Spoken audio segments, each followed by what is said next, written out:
Baik, Assalamualaikum warahmatullahi wabarakatuh. Nah, jadi di sini kita sudah mempunyai beberapa data. Kita tulis dulu.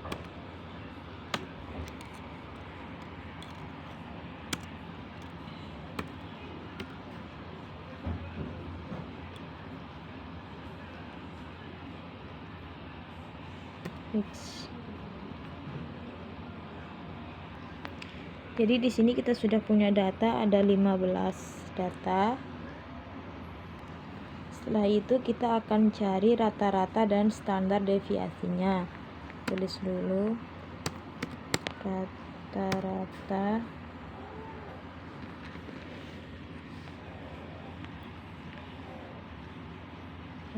itu rumusnya sama dengan average. Kita drag semua datanya. Nah, enter. Nah, hasilnya 573333. Terus untuk mencari standar deviasinya,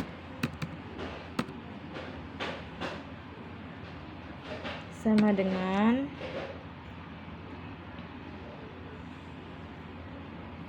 stdef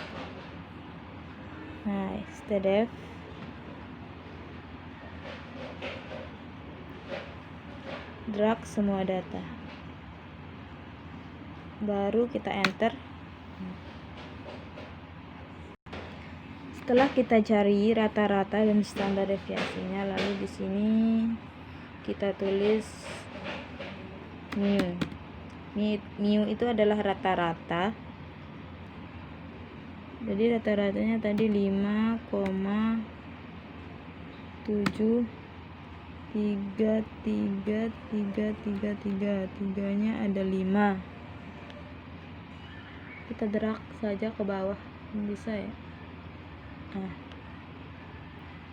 sudah.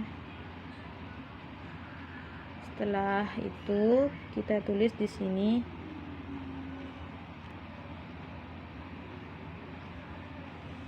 X kurang mu. Jadi untuk mendapatkan X mu ini kita akan menghitung X dikurangi mu sama dengan X dikurang mu, lalu enter. Nah, hasilnya negatif 4,73333. Coba kita drag.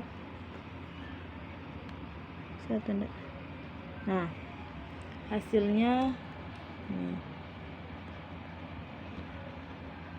Nah, setelah X min mu, lalu di sini itu adalah kita tulis Z. Nah, untuk menemukan Z, kita harus cari X mu bagi standar deviasi. X mu itu per standar deviasi. Ini sama dengan X mu per standar deviasinya. Nah, lalu enter. Nah, hasilnya negatif 1,8572.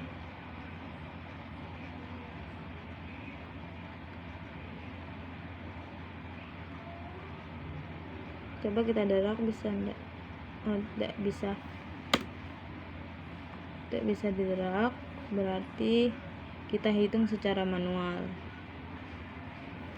Sama dengan X mu per standar deviasi, enter. Seterusnya sampai hasilnya sampai bawah. Dengan X mu per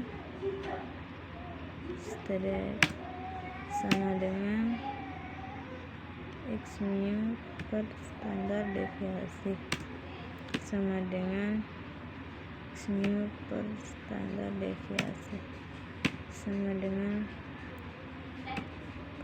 standar deviasi sama dengan X mu per standar deviasi sama dengan standar deviasi sama dengan per standar deviasi. Jadi untuk mencari daerah antara X dan Z, kita lihat di tabel Z.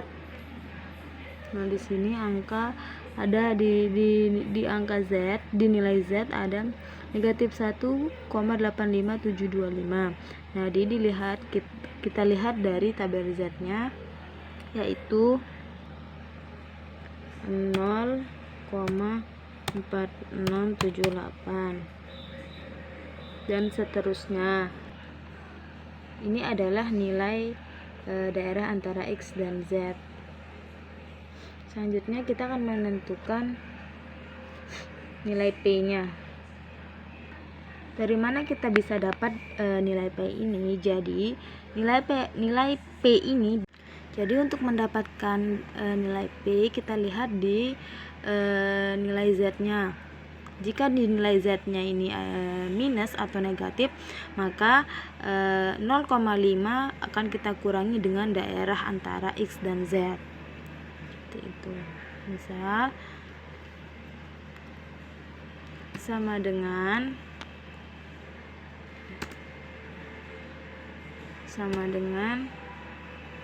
0,5, karena ini adalah minus, maka kita akan kurang daerah antara Z. Enter. Nah, hasilnya 0,0322 sampai seterusnya sampai bawah. Jadi untuk nilainya ini, untuk yang negatif saja kita bisa drag sampai dia angkanya itu negatif.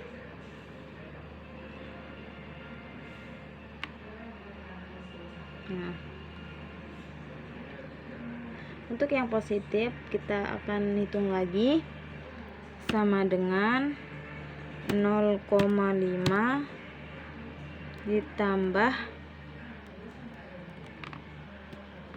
ditambah daerah antara Z. Maka hasilnya 0,8508. Nah, jadi ini kita juga bisa drag sampai ke bawah karena semua yang ada di Z itu semuanya positif.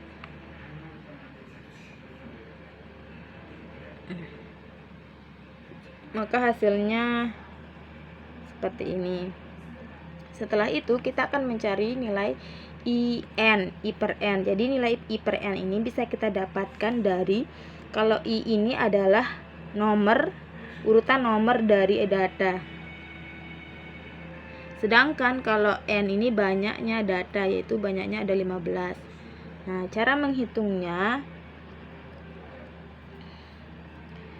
sama dengan I-nya itu nomor urutnya per 1 per N, banyaknya 15. Enter. Nah, jadi di sini kita sudah dapatkan I per N-nya. Selanjutnya kita akan mencari tahu tentang I per N kurang P.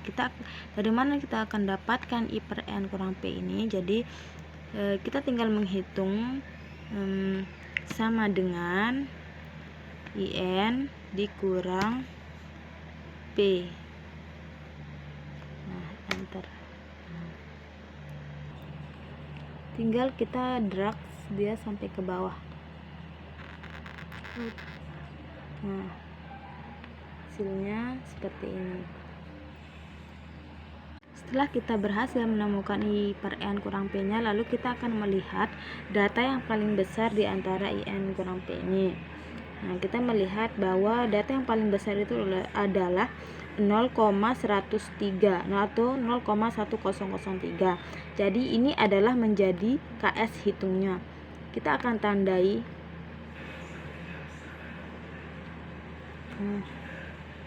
ini adalah KS hitungnya. Sehingga kita bisa mengetahui bahwa KS hitung itu adalah 0,1003.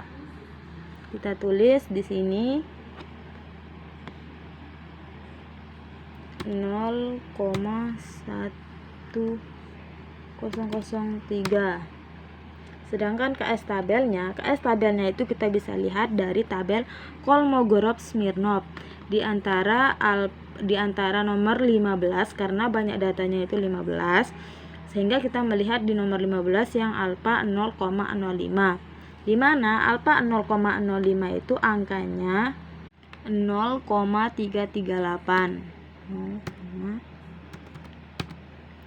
Jadi bisa kita simpulkan KS hitung itu adalah 0,1003, sedangkan KS tabel 0,338. Jadi bisa kita lihat bahwa KS hitung lebih kecil daripada KS tabel, sehingga data yang kita miliki sehingga dapat kita simpulkan bahwa KS hitung lebih kecil daripada KS tabel, sehingga datanya berdistribusi normal. Terima kasih.